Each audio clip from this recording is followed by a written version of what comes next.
It's like the unknown. I know things are about to change, but I don't know what's on the other side. How am I going to deal with this? Just to carry a baby and my body changing, that I wasn't ready for. That is Perri Shakes-Drayton, British retired Olympian and elite track and field athlete. She describes a moment many women recognize, the point when change is approaching and you begin to step into a version of yourself shaped by a different kind of meaning. People see speckles of motherhood for me. There's a lot going on, and I feel like there's certain parts of motherhood people will not see. She explains how that fear evolves into a deeper awareness of responsibility that defines much of early motherhood. Patience.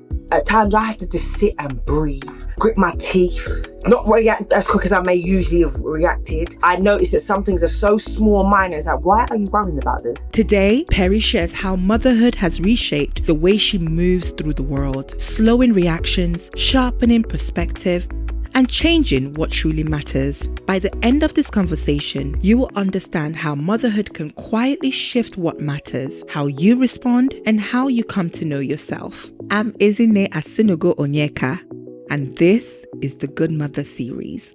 Welcome to the Goodmother Series, the show where we explore how becoming a parent reshapes identity, body, and cultural belonging. I'm your host, Ezinne.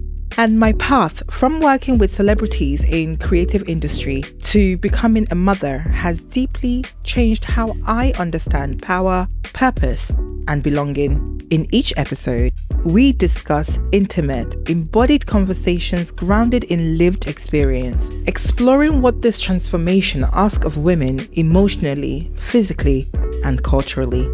Let's dive in. I want to start by first asking you, there's a tradition that we have on this show. Okay. And it's about, first, do you know how to pronounce my name? Yeah. Okay, try. Ezinne. No. Okay. Ezinne. Try again. Ezinne. You see, this is the thing. A lot of people think they know how to say my name, but they don't. Oh, shame. All these years, everybody thinks they've said it right, but it's not. It's actually Ezinne. Ezinne. Ezinne. Ezinne. Yes. Okay. And do you know the meaning? Apologies. Nothing to apologize for. No, I am going to apologize. You know why? You see, my full name's Piesha. But I go by Perri. Yes. But because people pronounce my name so off, I go with Perri. But like my family and stuff, I'm known as Piesha.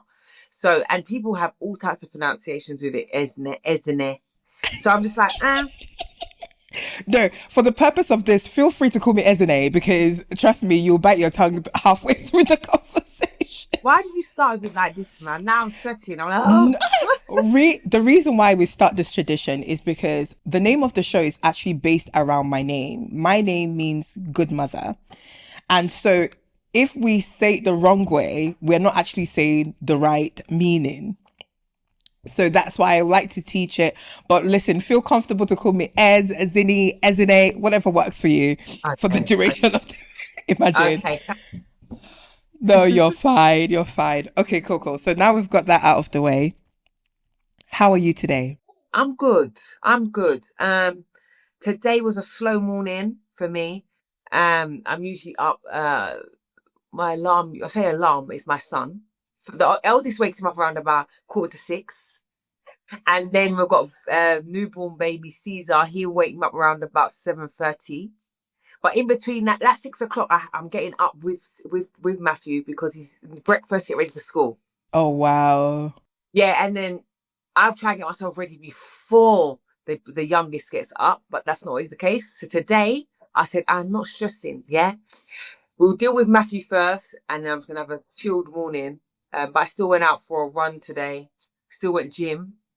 Yeah, so that is my priority. If I can get my workout in, then I feel good. Yeah, that's excellent because all I did today was get Ethan to school and eat a bowl of fruits. That's the best I could do for you guys.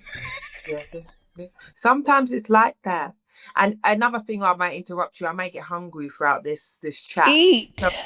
So I got my little snacks. Please eat. Like, I can't emphasize this enough. Like, this is going to be the craziest series of conversations because I want you to do that. I want you to eat because you are a nursing mum. I want you to do what you need to do. I think a lot of people put a lot of pressure to put us into this box of routine and regime, and motherhood just doesn't allow for that. So trust that this show is 100% go for it. Okay, Hydrate. You're all good. Okay, so let's kind of take you back. Let's paint a picture. Before motherhood, before your son came into the world, who was Perri on the inside? Not what the public knew and knows. On the inside, who is Perri? Very emotional individual. My family would call me the crybaby, because I could be watching a film, I'll start crying. Saying goodbyes to anybody would very, very, very much get me, leave a lump in my throat. And that still has continued. Very determined. I don't know if everyone always sees that. You might see it in my sports career, but very competitive. And that started from very young as well. So I had an older cousin, more like my sister, and she was into football. She would play women's football, and she would get so much praise and attention from the family. And maybe I envied it, Ezinne, right? We don't know. But I was just like, I want a bit of that attention. So I would purposely work extra hard at school for my family to give me that credit, you know? And I feel like I carried that energy also when I discovered athletics. So yeah, very much a determined, quiet, dark horse. I had that in me. It's not everything that I'm doing I want everybody to know. You may think you know everything, but not necessarily. There's some things I like to keep to myself. So That's who you are. Okay, cool. And let's say, what did success mean to you back then? Aside from, yes, you wanted to get that acknowledgement from your family, but what did it really mean to you back then once you won those competitions, like family accolades? What did that mean to you? Success to me was being the best at whatever you were doing, whether winning, like being number one, gold medals, first at uni. They were to me what success was. Anything less than that, you haven't achieved. There's room for improvement. That was back then. That's what I deemed as success. But along this journey, it's changed, definitely. What parts of that competitiveness of you still shows up today, now that you're a mum? I saw a bit of it the other day. Yes, you can show the world that video. Yeah, I will. Listen, Ezinne, right? So basically, I still work out, yes, but when it comes to sprinting, I've kind of kicked that to the curb. Whether that's because of the fear of injuring myself, and I don't want to be like, seems like, what are you doing? You've done. You've got nothing to prove. Why are you trying to prove something? So I stay away from sprinting. I do long distance running. I do my strength training. I will do reformer Pilates. I'll do all these different things away from the track. But you see, I had my son's first sports day. And of course they had a parents' race that, yes, I was involved. They don't know me as Perri the Olympian. They don't know the athlete. When I come and pick up my son from school, I kind of just modest. Now they might see me in my little leggings and stuff. And I'll tell you why I now make effort to go to school, because of a situation that occurred out here in Dubai. But so you and I don't really talk about what I've done, right? So when I had sports day, I was like, I'm like, okay, let's do this. You know, they was calling up the parents. I kind of waited. I didn't want to be too keen. See this too keen. Anyways, I won that race. I demolished them. Listen, the gap. I said, do they even know? I had to comment. Like, do they even know who they're running up against? No idea. And it was so funny. They found it so hard to congratulate me. Unless they passed me, they were forced to say, "Oh, well done. You look good." I didn't need your approval. Now I know what I'm capable of doing. You have a bloody gold medal approval. I beg, we don't need your approval, babes. Actually good fun. And I'm like, yeah, same time next year, but will I do it? I think I've got nothing to prove. But it's for Matthew as well. It was because they, Perry, don't lie. what, I'm going to do it, innit? Inside you, you were Yeah. literally. Okay. I was like, yes. Yes. Do it. Do you know what? Since we have given so much to like bring our children into this world, there should be a side of us that kind of enjoys actually, this is what mom could do. And this was nothing because I swear to God, I was watching that video and I was like, Perry's jogging. Like, she is jogging. Yeah, I was. We called that a stride. It was the hand spread for me. I know. I really was just like, oh, this is fun. Yes. And you did it like literally it's like I saw you on the tracks again. Just in that moment, I didn't see you with the other parents. I saw Perri in her element, and in that moment when you ran past, where there wasn't even a line for you to run past. You said, I loved it. I said, yes, this is 100% Perri in her element, and she found herself in that moment, especially in a new environment. Like us in the UK, we know you. So for us, like if I was in that race, me, I'll be ready. I would have gone to the gym and prepared myself. I know. I was thinking. But I was thinking, these people have no clue. They have no clue. If I was in the UK, different story. They're like, yeah, we know who that is. Yeah, Perri know who you are. Do you know what I mean? They'll like, wait for us, like, or whatever, give us a head start. I would have got all of that. But it wasn't. So that was the hilarious thing about it. It was That's beautiful. No, that really made my week. I had the best time watching that. I've probably given you like more than 500 views because I keep watching it back.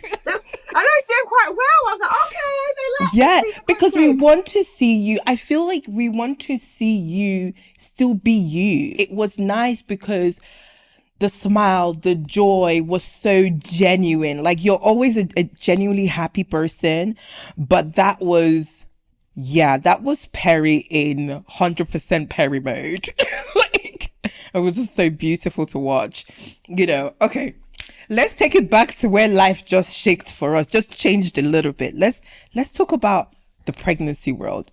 Take me back to your pregnancy story. When did you find out you were pregnant? What was that moment that you were like, are we going on the first baby? First baby. The first baby, first pregnancy. I was in Nigeria. Doing enjoyment. But I can remember I felt quite poorly. So when I'm like feeling a bit sick. And one night I slept. Like, I went to bed early and slept the night. And I woke up in the early hours in the morning. I was like, this don't seem normal. I had a pregnancy test with me. Yeah? And I took it. Why did you have a pregnancy test with you, please? Why did I have it with me?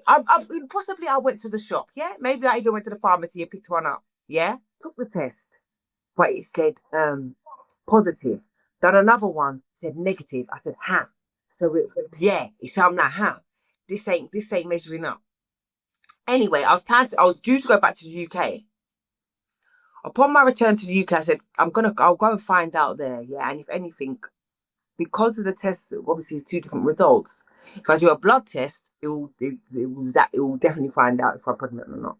So I had an appointment with the doctors back in the UK.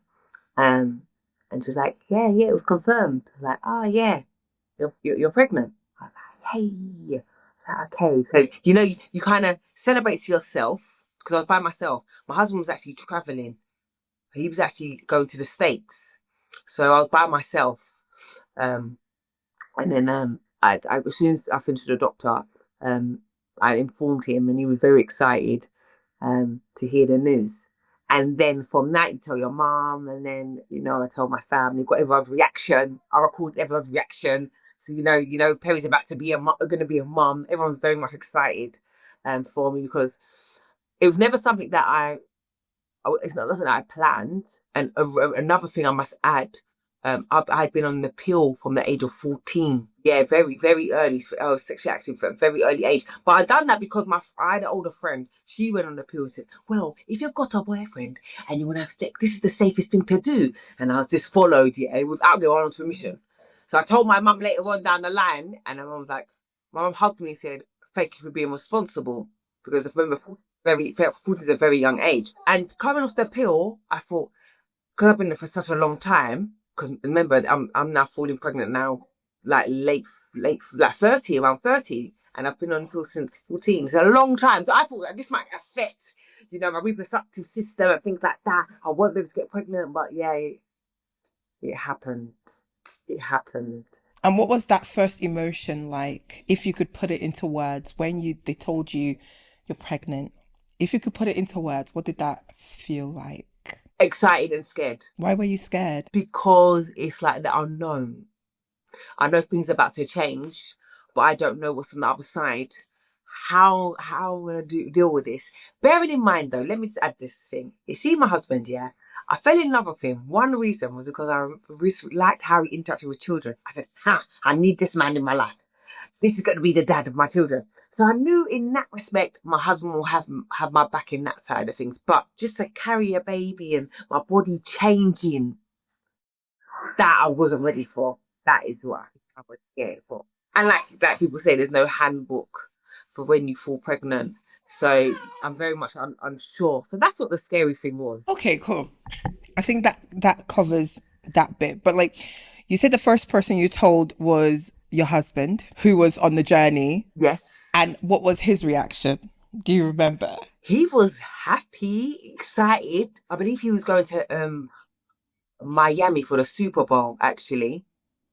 So he was excited for that trip. And he was like, oh my gosh. Yeah, very, very, very excited. It was a nice reaction, actually. Even though he was on the phone when I'm telling him he was about to take off on the plane, he was very, very much excited. Oh, that's nice. Yeah, and then obviously the next thing is, what sex are we going to have? What is it? What's the gender of the baby? That was the next excitement that everyone really wanted to find out. Okay, so let's jump into the heart of today's theme, because you're actually living real-time reinvention. In real time, you're reinventing yourself. And right now, who are you juggling in being? I'm juggling being a mum, wife, personal trainer, leading a community of mothers, new mothers that I've just met, of maybe, just had a baby, or, they're just trying to find their self again, and being just also Perri. So it's like 5 different kind of hats. And in mum hat, you're forgetting you're a chef, you are a driver, you're a cleaner, you are... No, but wait. It's true. Wait, no, come on. Let me be transparent with you now. Go on. Ezinne. So living in Dubai, a new life, it's normal to have help, yeah? Same way in Nigeria, it's normal to have help, yeah? But I have been anti-help. But I had to put down my pride and I had to get help, yeah? My family's not here. Having a maid, nanny, whatever you call it, it is affordable here. I wouldn't have that luxury in the UK. So how I'm able to juggle these things is because I have extra hand to help me. So I have someone who can cook for me, wash my clothes, the children's clothes. I drive. I'm now on these Dubai crazy roads. But that's how I'm able to work on myself and do things that I want to, because I have the help. It's something that, kind of like, Perri, come on now. You're going to have to trust someone to be in your household. Not all the time. She's not here like 24 hours. She goes home. But that has really been a game changer. Because back in the UK, I'll have my mum to help me. Or I'll have my cousin. If I want to go out, me and Mike want to have a date night. I've got the family member who'd help me. I don't have that here. And so, that's what's made life happier and easier for me. We'll talk about your move to Dubai for sure, because us in the UK, we are struggling.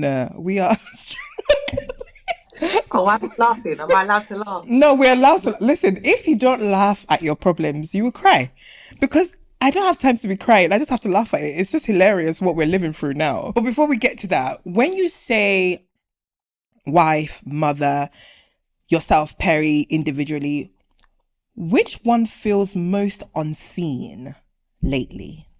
Like, which one is not really fully been seen? Or do you feel like you've kind of found a balance now? You see speckles. People see speckles of motherhood for me because you're always doing something, but you can't see how my brain is working, how I'm organizing things, um, planning things. Yes, I have the help, but I still have to work out what do I need to help me with the shopping list. What food do we need? I will think about Matthew's got school. What day do what you? When's uniform? When's PE? Get the PE kit. Your clothes are too small. I need to order you new clothes. Your shoes are too small. Your brain is constantly just like that. The night feeds. Yeah, there's a lot going on, and I feel like there's certain parts of motherhood. Um, yeah, people will not see. People will know because being mothers. If you talk about it, you'll be like, oh yeah, well, I've gone through something similar. But yeah, people don't say that. I think I kind of show like, yeah, I'm getting on with it. I'm coping. That's what I tend to show. I'm quite positive. But if you sit down and talk to me like you are today, I will tell you how it really is.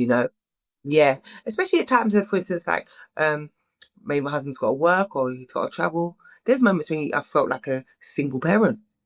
And there were times I felt like that, even though I'm married, and just like, huh.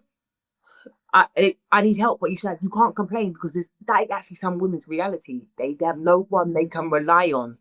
So to me, I'm like, how can you complain about that? Because this little time your husband's away or something, you can't cope. When this is some people's everyday reality. So that's another thing that kind of crosses my mind. No, 100%. I even agree with you with the whole like feeling like a single parent, although you have like the most amazing partner in the world. And you're just Yeah, like, why do I feel so alone? But I do feel like there should be grace for us women that do have a good partner, but still have room to complain as well. Like we need that grace, because my husband just came back from a long trip, and like I said, I applaud single mothers. I first had to applaud because what is this? yeah, trust me. What Trust is me. this? Yeah, And but I feel like there's still an element of women that, yes, our partners travel often, because we still have to carry not just the mental load that we already have, but also the physical element of things, and making sure the house is still running, everything is still running. It's still hard, irrespective of others that may have it harder. We're not disputing that, but it is still challenging. And yeah, there's room for you to feel the way you feel, Perry. Don't feel like you can't say like, yeah, this it's been a tough day, because there's a woman that has a tougher day. There's always someone that has it worse than you somewhere, but let it not take away from you still being able to feel, yeah. so definitely I'll tell you that. What do you say people assume? I definitely see when I go on your page, like, girl, there was even the page that where you were like, your different looks for the week. My God. And I was just like, Perry has it together. Like, she has it so together that bear in mind, I'm watching you while I'm eating Doritos in my bed in my night. Oh my God. Listen, So the trick. bad. No, listen. The trick is, right, you say have it together, right? It's all planning. I see my outfits, yeah? I'm a buy and put down kind of person, yeah? I would not be going somewhere, but I cannot leave it to chance and go to a store and say I'm gonna wear the outfit. So a lot of the stuff are there. I'll plan the outfit, bring the bag together, the shoe, and that's what I wanna wear. Hair, the lash appointment, it's all got to fit in. Because if those things are not in place, I'm not really gonna feel like myself. I'm not gonna feel beautiful. Might sound sad, but yeah, that's just me. I want to look in the mirror and I don't like to show what I'm going through, isn't it? That is really what gives me, I don't know, the confidence. don't get me wrong, I don't have to be done up. I don't have to have makeup on, but this hair needs to be done. Listen, you look good without makeup. There's some of us that if we don't put 1 or 2 powders, shout out to the natural girlies, but if I don't on makeup today, I may be looking like Dracula's twin sister. Why are you exaggerating? Why? Honestly, I don't have the strength. And honestly, that's why I went to doing my hair in locks.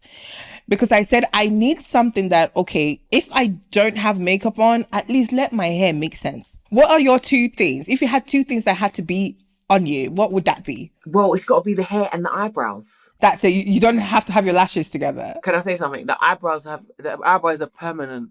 So I've got them. Yeah, so that's what saves me time. These eyebrows have had micro needling or whatever. So the eyebrows are done. So that saved me time. So take that away, yeah? The lashes. She said, I've already made one permanent. Yeah. Yeah. I didn't have the time. I need to get up and go. Facts. And that's also a reason why I'm doing braid life. I tried to do wig life. Who sent me? Who is doing all of that? I ain't got time. What's the other one? I shaved my hair off. One, the sides were yamming out, yeah? So it's like, this needs to go. And it was like, I could just shave my hair, dye it, whatever. Easy life. I got to that stage. I remember I used to want locks, you know. But Yeah. I remember what it was a time, but I didn't go through with it. It's a unique experience. I think if you still lived in the UK, you might still be in locks because the stress would have been too much. Yeah. Now you have a better system in Dubai. So I think you will enjoy getting your hair done and stuff like that. But yeah, no, 100%. I can't do lashes because with my lashes, I react to lashes. So I'm not even allowed to, I don't even bother. So if it is, my makeup artist will put a strip and that can take off, but I can't do like a permanent one. Okay. It doesn't work. Let's talk about that. Is there anything you noticed like after you had baby that changed in your body? I got boobies. Well, they're gonna go though, because once I stop breastfeeding, they're gonna go. I feel for you. But I'm enjoying what I have right now. Sorry to let me know if you don't want to answer this, but what size were you before? And then what size are you now? Because if I tell you mine, you will cry for me. I was probably like a B before, and then now I can wear I'm only like a C. Okay. Your good sis here What was size? an A, a 34A at the beginning. I landed on a 36 double G. Man, when I saw double G, my eyes were twitching. I said, is this normal? But yeah, like as you already identified, it will all go down, and then we will now be lifting my breast. I've already identified my problems in life. I said now, you just need to lift the breast over the shoulder. It's what it is. You just have to accept your problems and move on. They suit your frame though. You say that because you posted a video with your bump, and I was like, you look very good. You look cute. It's nice. It's not like, because then some people I know have I've seen people with boobs and like, wow, they are massive, and their frame is so small, but they're just, you see their breasts first, you're like, wow, it makes you think they're big, but they're not. They're not. You've lived in, I would like to say living in Dubai and living in UK is like 2 worlds. Would that be fair to say? Yeah, it is. They are 2 different worlds. But you've also lived in another 2 different worlds, which is Perri the athlete and Perri the mother. What did you grieve about that transition, and what did you feel like you gained about that transition? Now, okay, as an athlete, I was very selfish. Yeah, it was like, this is what I want to do. My focus is there. Everything else, you just get out of the way. Yeah, this is what I want to achieve. So I think nothing really else mattered. I say that though, it did upset me at times. Like I would miss a family wedding, a birthday. I couldn't be a part of those things because maybe I've got competition or something, you know? And I can't change the competition. When I fell pregnant, or even when I retired from athletics, I was like, that chapter's done. I now want to focus on being the best mum that I can be. I didn't want to go back into athletics. I didn't want that. It was I because I wouldn't be able to give 100% to the children. So it was like, it's one or the other. Some athletes do return back to the sport, but then they have time away from the children. No, I'm glad the decision that I made. And I don't miss it. I really honestly don't miss being an athlete at a high level. I would say I'm still have the mentality of it. You know, I know I have to put the hard work if I'm looking for a certain result, but I don't actually miss that, you know, the times of training, being away from the family, all of that. No, I don't miss And what do you feel like becoming a mother now has given you? What did you gain? patience. Patience. Hey, at times I have to just sit and breathe, grit my teeth, not react as quick as I may usually have reacted. I noticed that some things are so small, minor. It's like, why are you worrying about this? This is minor. So that's what it definitely taught me patience, because I never had patience. Hey, nah, that was not in my head with sticks at all. Before we continue, a quick ask. If this episode resonates with you, please like, follow, and subscribe to the Goodmother Series on YouTube or your favorite podcast app. It helps these stories reach the people who need them, and it allows this work to keep growing with care and intention. And if someone came to mind while listening, consider sharing this episode with them. Now, back to the conversation.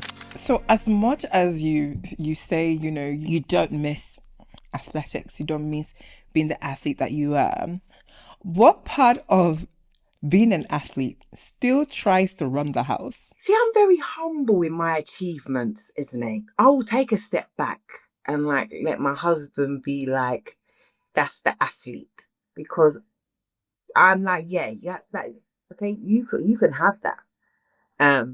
Whereas I'm just like, it's okay. I'll be mummy. The children will discover. They will see videos and my old cutouts that I still have, and they'll know who their mum was. Even if I was out playing with Matthew, like I'm not gonna go. I want to race him. I like to chase him. I let him know I can catch you, son. That's one thing I do. And he's like, mummy. He's like, mummy, let me win. No. Yeah. You get a bit faster, get stronger. So I like doing that still, like with Matthew, because I'm like, and then, you know, I try and give him a little pointers and stuff. I'm like, he's still young. He's really, like, even sports day, there were certain activities that were going on, and I wasn't there giving him tips and stuff. He's like, he's too young. Right now, just enjoy it. It is okay. Yeah, really, the athlete side of me comes out still if I'm on a run, isn't it? So I could be on a run, and then there may be someone on a run too. And then I think, I'm going to catch that person. I play games like that. And then when I do, I'm like, okay. So I feel that has not left me. I'm still very much competitive. Not someone just running, doing their light jog on their own, and Perri Shakes-Drayton is running past them. They're wondering what is going on, not knowing that you've set a whole race in your mind. Yeah, that's me. That's I am. That's brilliant. That's so brilliant. You know, oh, that's hilarious. I love sports. I don't know if you knew, okay, this is such a wild story. So when I was younger, I was one of the young children in secondary school that they were actually interested to train up for the Olympics because I was super fast. But then I told my mom, and my mom said, you'll become too muscly. Nobody will marry you. Oh my gosh. That was it. I dropped it. Like, I literally stopped running immediately. And that's when I leaned more into dancing. So do you feel that, obviously, genes, this is going to pass on? There's no way, as two athletes in the household, there's no way that these genes are not going to pass on. What do you feel like you will do differently to how you became an athlete if the desire is there? What would you do? Basically, like, my mum kind of allowed me to, you know, lean into the sports side of things. But she also said to me, you need to have a backup. So education is still important. Yeah, you can go and do the training, go to the competitions, but you still need to be going, you know, to further education. All right, mum, I'll still do that. But in terms of for my own children, I was saying that, like, they may not want to be athletes. They may not. They might be in their genes, but they might not want to. And I don't really want them to. If they're going to do a sport, sorry, you're not doing athletics. Sorry, athletes do not get paid enough for the time and the hours that we put into it. The result or the reward really isn't big. And I feel like my career, the way it was set up, I worked hard, obviously, but having the Olympic Games in London, being from London, listen, no one could have planned that any better for me. So my situation was very, very good, I would say. Unique, had the opportunities, the sponsors, it was lovely. That's not the case for everybody, yeah? They never had the story of being, the East London girl, the local girl. The beast from the East. I remember that line. Hey. Yes. So I would say, they can try other sports. I mean, running is to me, the thing that comes natural. It's really, I can see it in my son. Yeah, he likes to run. Techniques, pretty good. But it's like, I want to expose him to different sports out there. And like I've always said, he's going to have the best mentors. Both me and my husband, we will guide them. We will definitely. They will have like the best coaches. Forget everybody else. Like they will have the best, if they ever decided, they will have the ultimate coach. Like, would you hire a different coach or would you still coach them? Oh. It depends. It depends. You've never thought about that, have you? No, you got me on the spot there because I've witnessed that many people have their parent as their coach. And it's like, how do you separate that? How do you separate? You want to get the best out of your child, but then also, there's time your child is like, nah, I'm not feeling this. But, so I don't know if I want to be doing that. No, I don't know. Somebody else. Fair. Okay, let's talk about this Dubai chapter. First, what possessed you and hubby to say, we're leaving? We're going to forget this UK, forget this weather, forget these taxes. Yeah, go on, keep going. No, and what else can we forget? Forget these pigeons. Those are the things that stress me out. Listen, Ezinne, let me tell you, right? It was a very last minute, right? This was very last minute. I mean, I remember I would ask, my husband said, would you live anywhere else in the world? And I was like, yeah, I think I would. Maybe when I was younger, I'd be like, no, London's where we're at. I want to stay here, But I've noticed all the time I was travelling, whenever I return back to the UK, it was very much the same, So I see the same people, whatnot, the same, undecisive weather. You don't know, unpredictable. My husband was like, listen, I'm not really happy here in the UK, yeah? That's what he said. He was not happy in the UK. And I'm just like, oh, God, no, where are we going, though? Because my thing is, we have a house that was keeping us in the UK. But, Perri, man, you could just, rent it. It's like, what's going on? Like, it's okay. You could move on. And he says, if you don't like it, we could always move back to the UK. So he said, how do you like Dubai? I was like, huh? Ooh. Because we came here 5 years ago, yeah? When I was like Matthew.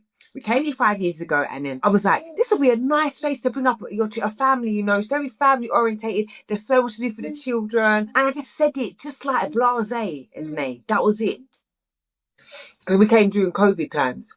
And then, my husband was like, babe, let's go and try there. Because we was going to try Nigeria. Me personally, it wasn't the place that I wanted to bring up my children. Because I just felt like, to bring up a family, the way I wanted the space, the green grass, the outdoors, not Lagos. Lagos is very popular, but when we went to Abuja, I was like, this is where I could bring up my children, yeah? But then that didn't happen. So we said, okay, let's come. We'll go to Dubai. Mike went before me, scoped out the place. Bearing in mind, he was doing research in the UK.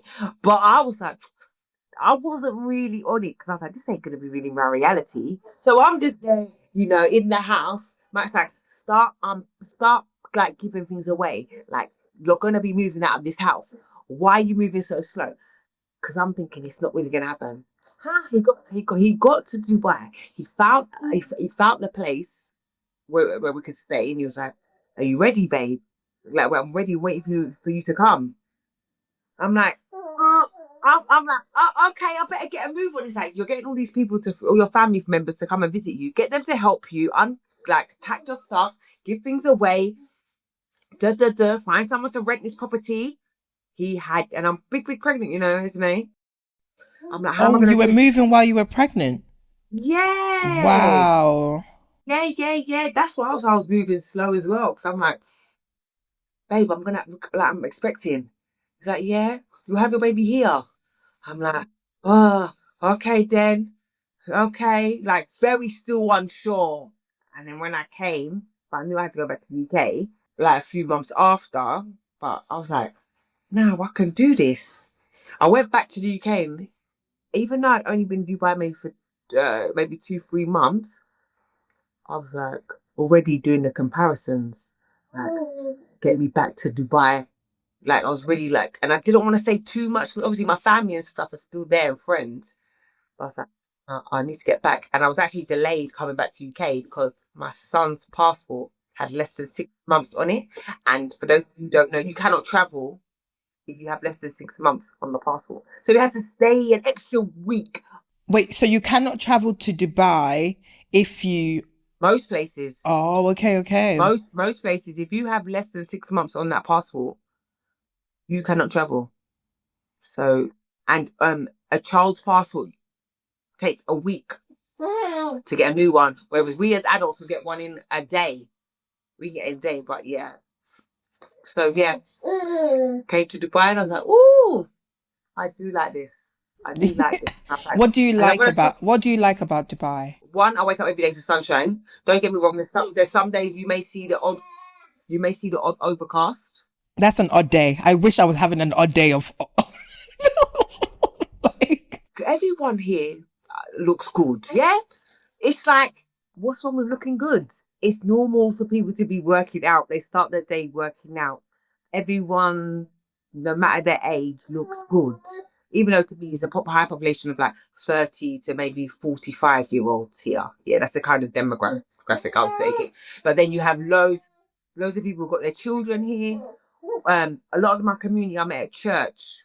Back in the UK, I was attending church. To come to Dubai and find a church community of black people, I was like, no, this is nice.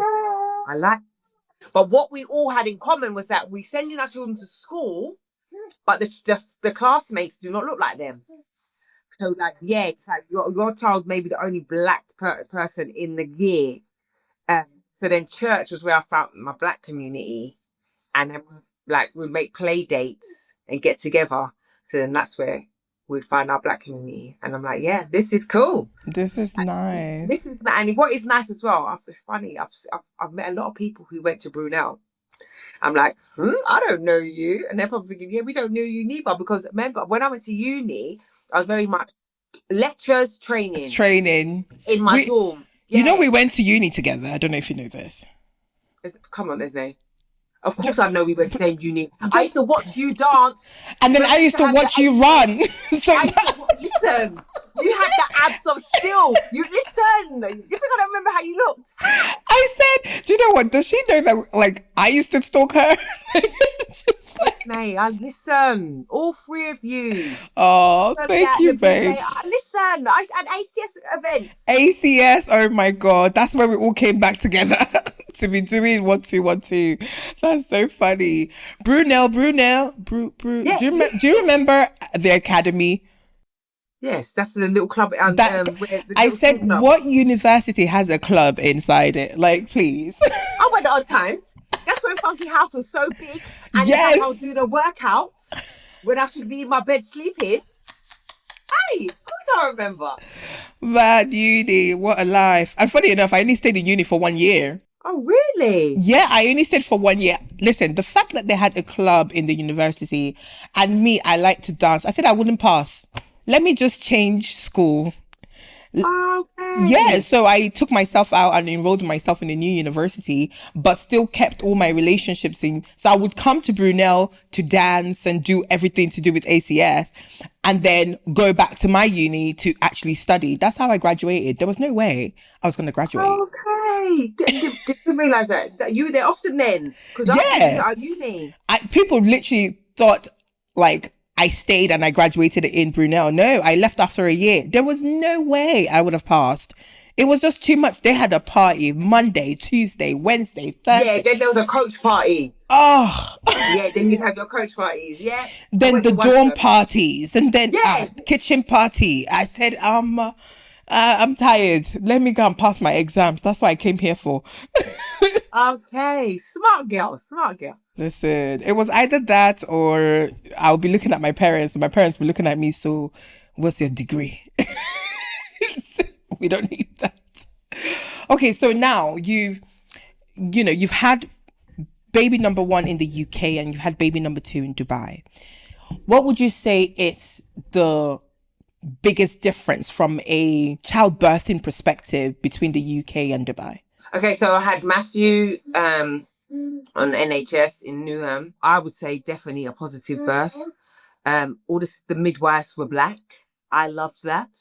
Like, because leading up to it, my pregnancy, I started to learn that, black women were 5 times more chance of dying, either giving birth or after birth.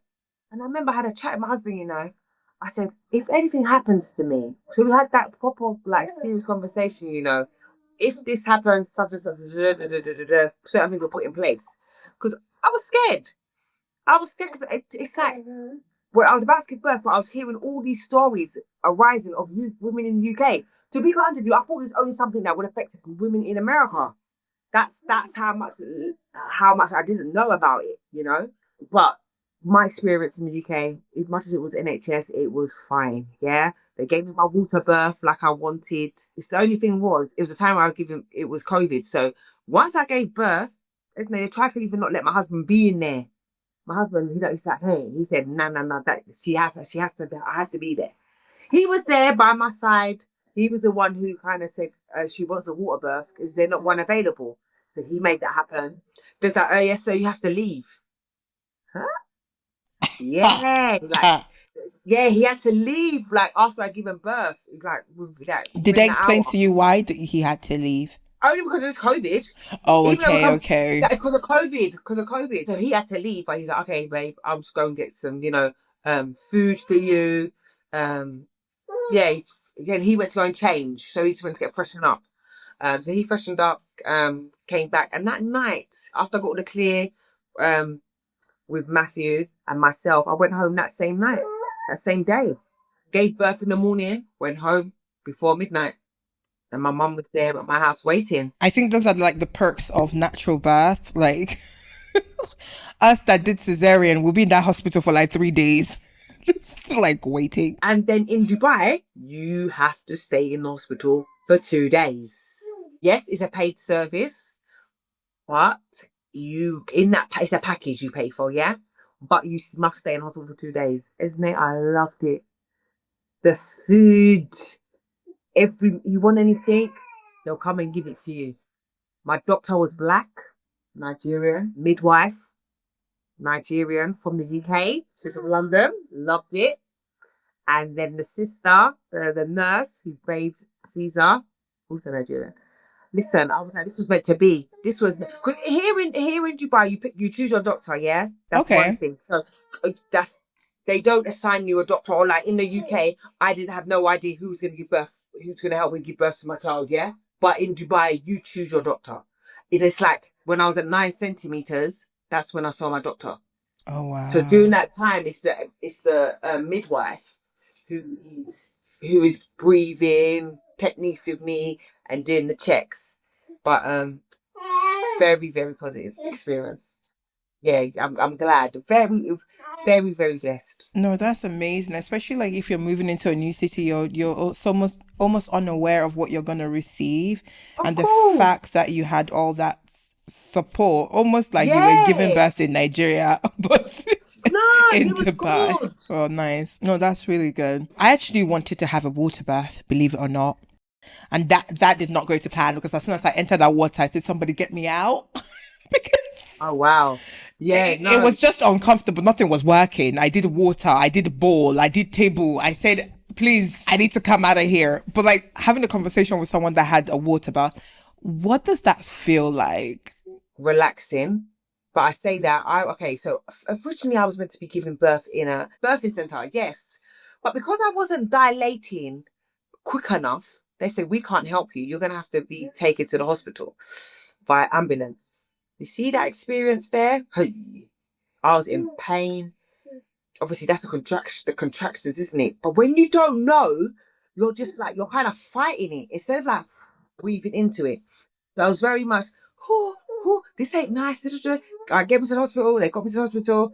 And that was where they was able to help me dilate a lot more quick. But the water birth, obviously, because they were like in the hospital now, they said, oh yeah, we don't have the water birth available.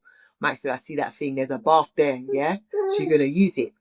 What I liked about the water birth, and I only want to say this now because when I had Caesar, I was meant to have a water birth, but that wasn't available. You don't see all the gunk and whatnot because with Caesar, Mike said he had to turn away. He was like, what? All of this mess? Yeah. I was like, hey. I was like, yeah. It was like, oh, I don't know what this is, but yeah, it's coming out of me. So the water birth, yeah, the water's changed colour, yeah, but you don't fully notice the chaos, but then isn't that so miraculous? At least you know what I love about your story? It's like you're experiencing two sides of everything, you know. You can say you've done water, what that looks like. You've also seen you've done natural on table, so you know what that looks like. For me, that's beautiful because I'm opting for another cesarean because I'm too weak for this life. I don't care. I literally was just like, someone just cut me up. I just want to be out of there in 20 minutes. I can't do it. But I think for me, having a natural birth, it's something a lot of women like desire, a lot of parents, a lot of in-laws, they really hammer on having a natural birth and, being able for you to do it twice and stuff. The healing process, is it immediate? Is it like, okay, I've had the baby, I can really walk around up and go? Or was there anything that still felt like a restriction for you? Okay, so first time round, I tore, and that was not nice, isn't it? And because I still up to this day I can still remember the pain, yeah, when the woman was stitching me up, yeah. So for this time round, I said, I am not going to tear. I'm going to do my research, talk to my friends and find out how am I not going to tear. So I was given advice. Take dates. Dates are a thing here. In Dubai, they say dates are everywhere. You go to hospital appointments, there'll be dates outside the appointment room. So dates, and that helped with preventing constipation. Yeah. As much as I don't like dates, but I know they were good for me. And then perineal exercise. So my husband literally will take his fingers and push down there just to kind of stretch it out as a muscle. Look it up. You'll see the diagram, yeah? Uncomfortable, but that I was doing a bit of that. For my husband was doing it for me. And then raspberry leaf tea. That's another thing I drank. And that would help bring on the contractions quicker. Because I said, I don't want to be in here for long. And all of these things that I had done, and behold, I didn't tear the second time round. Because I learnt from my first time. Like even forcing it. Like I was really listening to the midwife. All what we see on films, they're like, push and all that. You're doing too much. It's really about breathing through it. Because basically, it's like it's the biggest poo that I've ever done. That's the best way for me to describe it. But it is the biggest poo you've ever done, to be honest. Yeah, but just in the different hole. Yeah. That way. Yeah.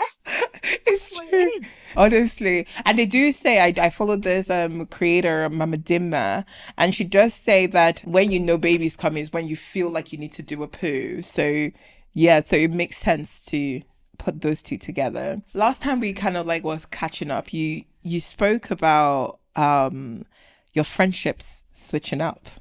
And what relationships shifted most after becoming a mom, and why do you think that happened? Definitely friendships with friends who are not parents. Those ones definitely changed because I didn't have the time for them, and it's just like this. I can't I may seem like a letdown, but I can't pour my energy into you right about now. And I'm not able to meet up with you. You might want to jump on a call with me. It ain't happening. No love lost. But if you can understand, then yeah, you can't talk to me as often as you used to talk to me. It's just, I'm tired, yeah? I've got things to do. So a lot of friendships without even saying bye or this is the end, naturally, you don't hear from me. They probably see me on socials. That I used to think that used to upset me as well, isn't it? I'll be like, yeah, people they're not checking on me. They'll see me on socials. I used to think like that. Forget that. Listen, I put out whatever. But if you really know me, you pick up the phone, you find out there's more happening. Do you know what I mean? So if you want to see whatever I put out and think that's all it is, there's a deeper side. And I was like, you know what? I'm not stressing about who don't call me, who don't check in. It's even better now because there's no time to even follow up. There's no time. Yeah, there isn't. Yeah. Listen, yeah, it's just like my energy is definitely poured into my family, my husband. This is my new family. Everybody else. If I do get friends who are able to like talk to me or like catch up, and maybe that's once in the blue moon, that's cool. They all get it. Why? Because you're their parents. They get it. They got children. Did you find that you're creating like boundaries, or did you struggle to create boundaries? Did you have to learn how to create boundaries with certain friendships? Not even just friendships, just like maybe things in general. Like, isn't it? I would love to please everybody, yeah, and try and be everywhere. No, I can't do it, yeah, and it was causing too much anxiety. So I learned to say no, or yeah, we'll do it at a later stage. Like, no, I don't want to be the case of I have to always be somewhere. I have to be doing something, and that has brought me so much peace. And here, being in Dubai, I now can recreate that narrative in terms of in the UK, maybe I was healing everywhere. Here, I can think more, see more. You don't say so much. Just I'm absorbing. I'm taking things in. I'm able to think a lot more. Yeah, and And it's you're great. able to kind of go at your pace, at like your own desired pace. Yeah. Yeah. No, makes sense. Makes That's sense. what I needed. I needed to slow down. Honestly. Yeah, the UK has a way of making you like, you know how everybody walks in Oxford Street? Like, Yeah, it's horrible. like you're Yeah. always on the go. Always on the go. No, I hear that completely. Okay, what do you wish non-parents, because you hadn't mentioned like your friends that didn't have children, couldn't fully understand. What do you wish that they understood without you having to explain it? Because I was once that friend, yeah? Had no children. That was once me. And I even apologized to some of my friends who may be in a situation to that. So I wasn't there for you enough.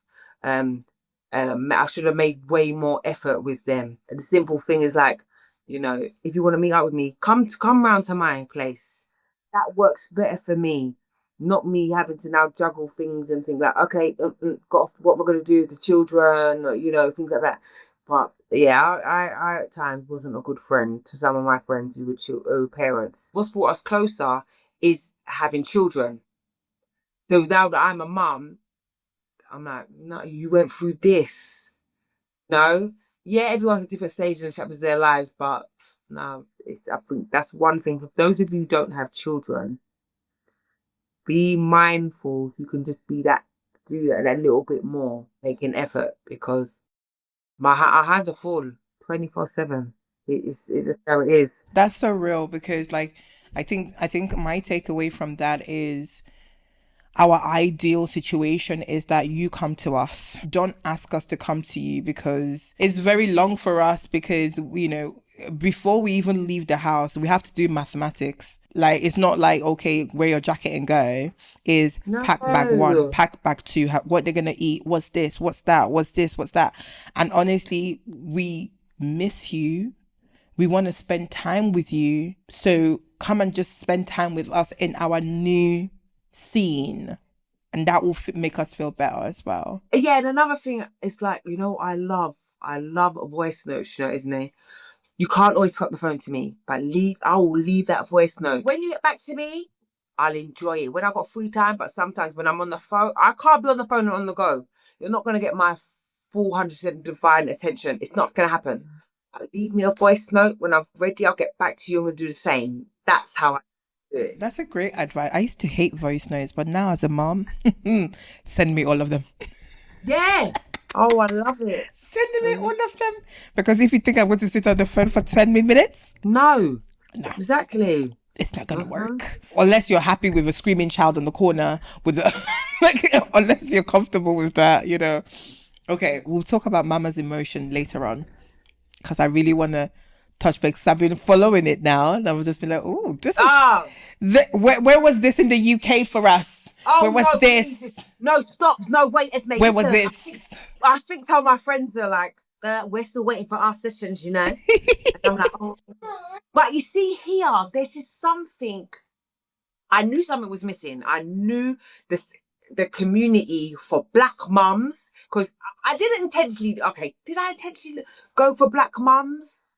Yes. You know why? There's so many mum groups here out in Dubai, and to me, it's white women, yeah, or it's the Emirati women. You're not screaming, Black women, come along. You're not. So you'll go there and you're the only one. Right, okay, there's something missing. And I kept saying it to mums. And I was like, you know what, Perri? You have an issue with it. Better you start it. So that's how it came about. And then obviously I incorporate me being active with it. So it's not, okay, in Dubai, they love to do brunch. They love to bring pretty. Right. I like those things. But you need to work out, ladies. Let's work out. You want to look in the mirror. You want to feel confident. You want to feel good. All right, I'll get you to do work. Feel good. Yeah, that's nice. That's it. If you ever catch me as your neighbor in Dubai, I'll be joining for sure. Because yes.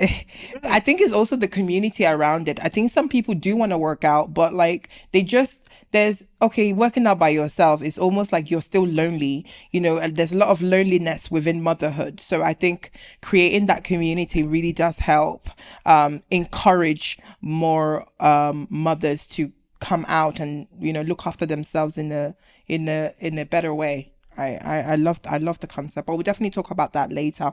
Let's move on to our favorite part. This is my favorite part of the show.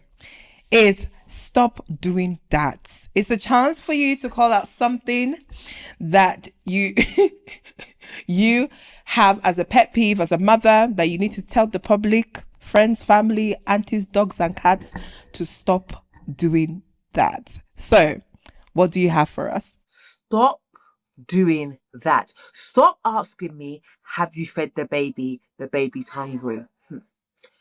Okay. No, it annoys me, Ezinne. You know why? Of course I've fed my baby. Yes, I have done it.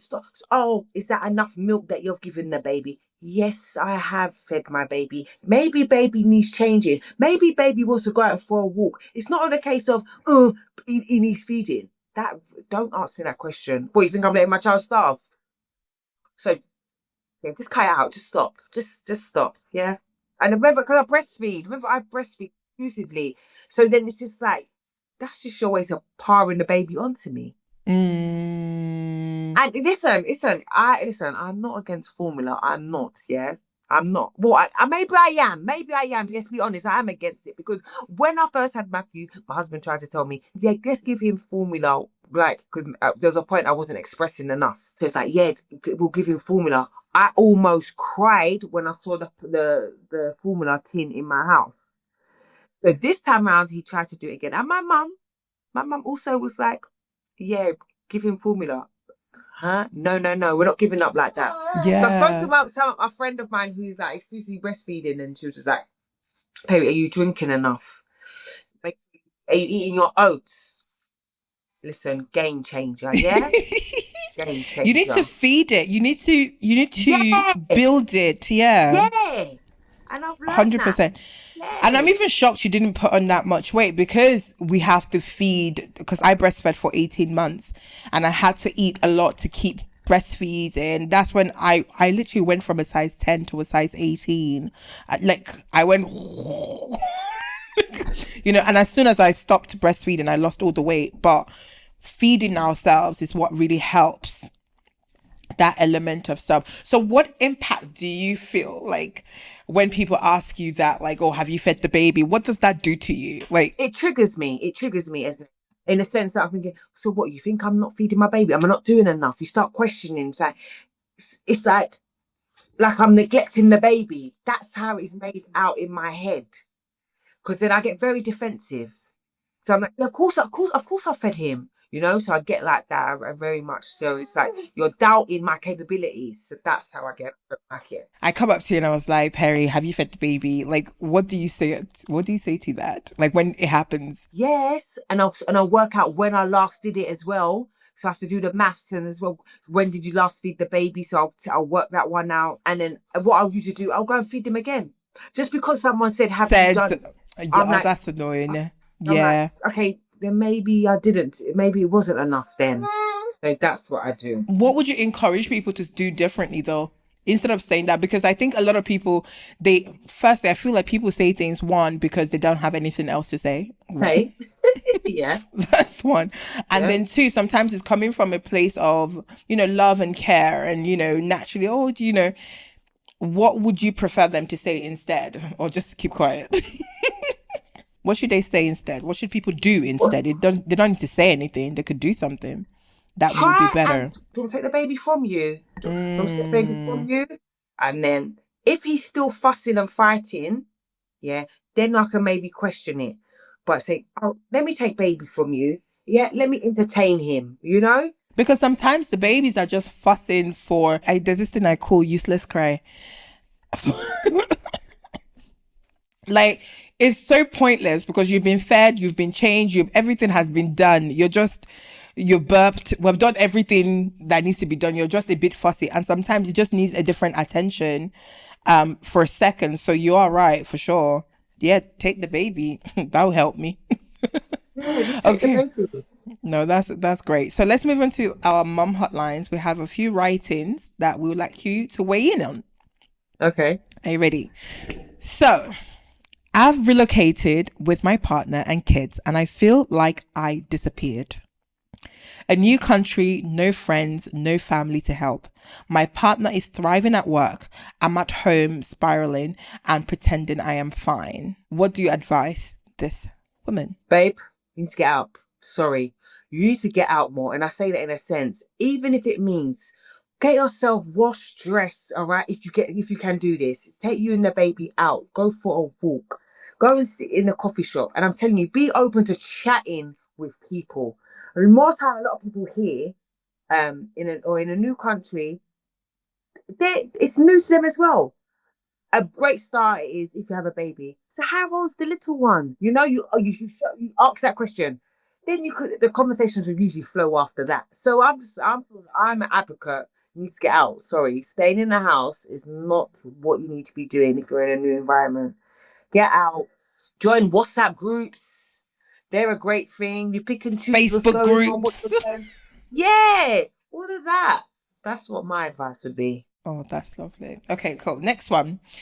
He keeps saying you'll be back soon, like it's motivation. I'm postpartum, exhausted, and he's making me feel like a project. He says he's complimenting me, but I feel pressured. I feel like you're probably feeling pressured because you're not seeing results. You should look at yourself, you have to look at yourself and think, am I doing the best I can? Yeah. When someone's saying that you're going to be back, you're probably moaning or like saying you don't I don't feel myself, But are you actually as an individual taking, going out for your 10K steps? Are you eating a certain way? Are you, I don't know, yeah, that would be my thing. You need to look at yourself. Why you also got to get approval from your other half or your partner and things like that? See me, I'm doing things for myself, Ezinne. It is nice if my husband says, oh, you look good, but anyone can tell you look good. But if you don't feel it yourself, it's for you to look in the mirror and make the changes. You might call me a bit harsh, or maybe that's the athlete in me, but I'm just like, it's what you put in is what you get out. I've always said that. I have a completely different take on that, actually. I feel like I kind of went through something similar. Because like I said to you, I used to be a size 10 and I I started knocking on size 18 with my first child. And honestly, I wanted to get up and move. But there was a side of me that will stand up and I'll look at myself and I'll literally go, who is this?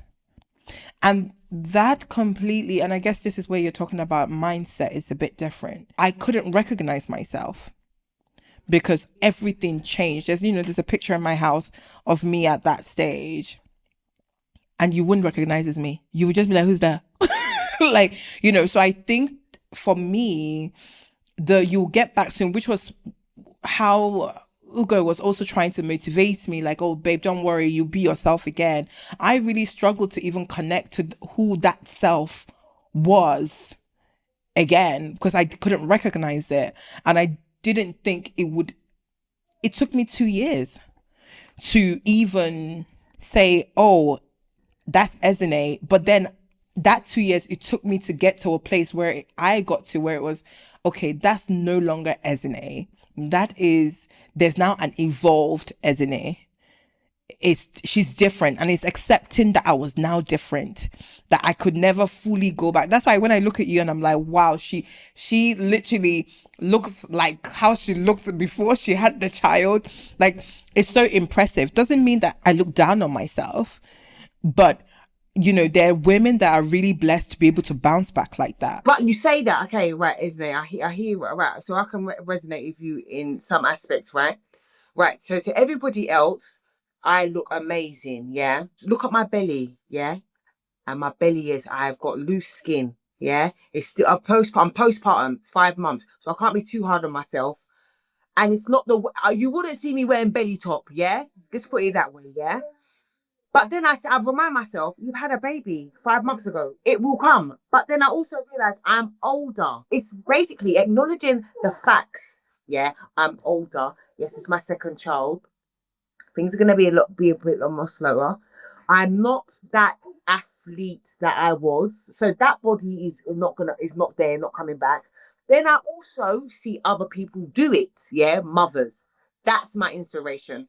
I will try. But if I don't get there, it's okay because I still can look good in my outfits. Yeah. Maybe my dressing may change a bit, but I still can feel sexy in a different way. So like you say, you learn to accept, but until you're happy.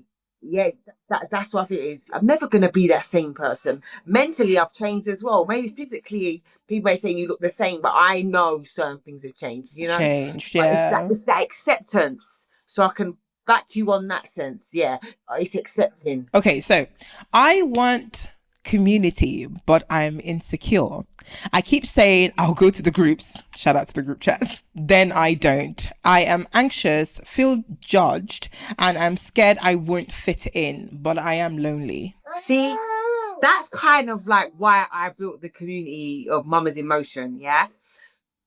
And I've realised as well, I check in on some of the mums, yeah, to see, are you okay? Because I don't know them, but I do know they're new mums, or this is a new place for them.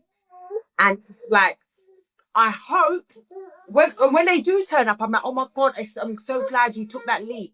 Because I try to explain to them, like, it's okay. Like, there's no judgment. Like, I'm pretty much normal. Do you know what I mean, Ezinne? So it's just like, I don't know what you feel like, how it should be, but I arrange walks for the ladies. And they're like, this was great, Perri. Something so simple. It's like, it's really not that bad. Once you step out, like you're thinking all these things, making these assumptions beforehand. But then once you're there, you're like, not that bad. So yeah, I think it's normal emotions to feel like that, but just take the leap. Maybe if it's just one person, you maybe want to hang out with one person. Maybe the community thing isn't for you. Then you build that rapport with that individual, and then, you go together to things. So talk to me about this community of yours. What is it and who is it for? So we call it Mamas in Motion, Dubai edition. And it's basically for mums, yeah? Listen, I don't care if you had your child 9 years ago. I don't care if you just gave birth. You could be expecting. You may not even have children, but one day you hope to be a mum. I brought this community around because I noticed in Dubai there were so many communities for mums, but I noticed it's heavily kind of white dominated. Yeah, British expats, but white.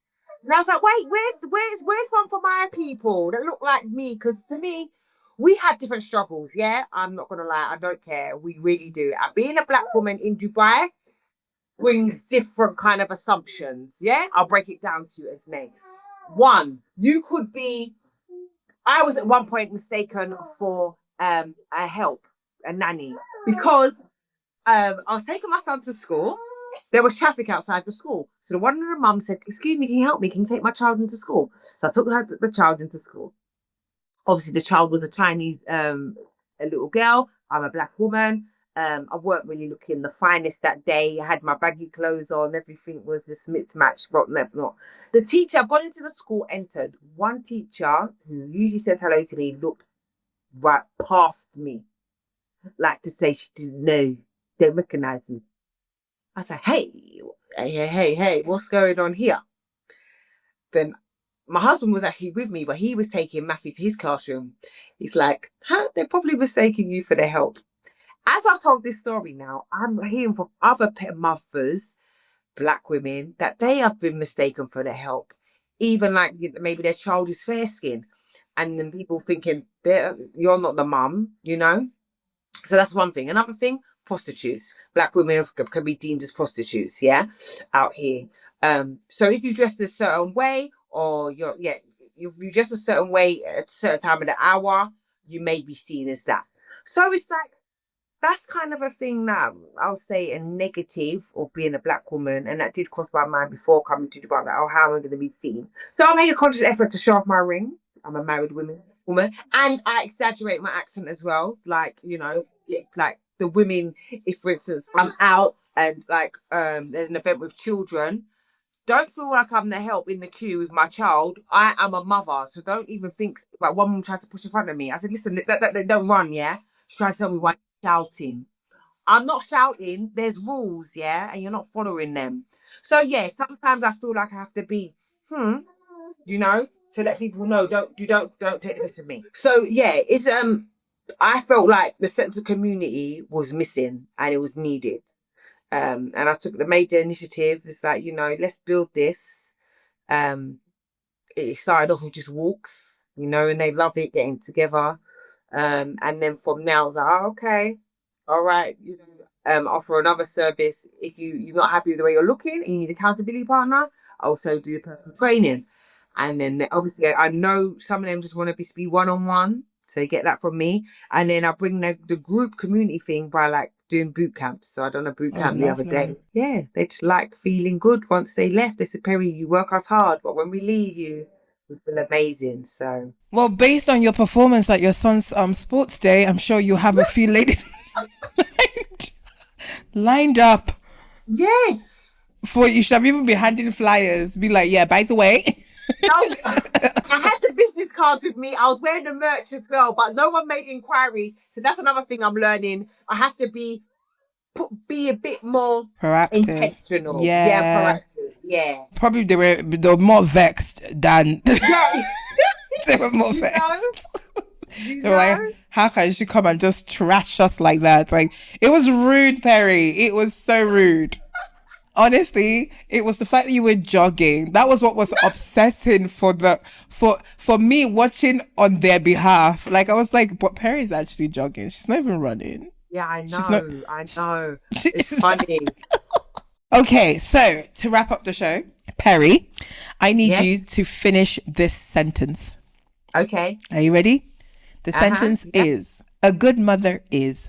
A good mother is understanding, loving, and also should be credited for the hard work and the step back that she may take to provide for her and be the best for her children. Yeah, that sounds just about right, yeah. It's a tough question, right? Like when you don't... Yeah, but you could go beyond that. If someone gives their what a mother is, I'm going to be like, oh my God, I missed that bit, you know?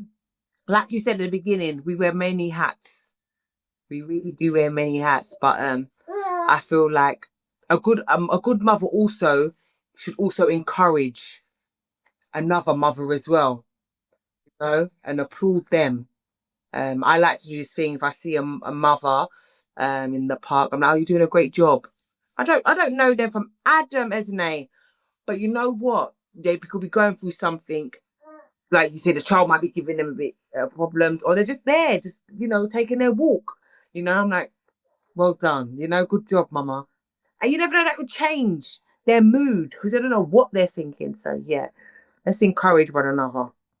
Definitely. 100%. That's why I love to ask that as like my last question for all the mothers, because everything can range. It can range in so many ways, and it's about seeing yourself in that sentence and noticing like the things that you have said is to remind you that you are also a good mother and you're doing a fantastic job. And I can't wait for us to have another conversation next year about where you are in this journey of motherhood. Of course. Yes, definitely. Like, honestly, I do want to do a live show, but have our mums physical and to actually talk to mothers like us and just share, Yes. So thank you so much. Thank you so much for being so open and sharing with us your story, your journey, and your life as a mother. Thank you so much, Perri, and my lovely questions. It was nice.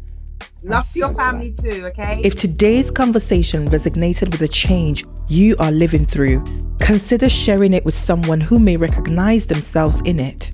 You can follow the show wherever you get your podcast as we continue building an archive of honest, culturally rooted stories about identity, body, and becoming. I'm Ezinne. See you in the next episode.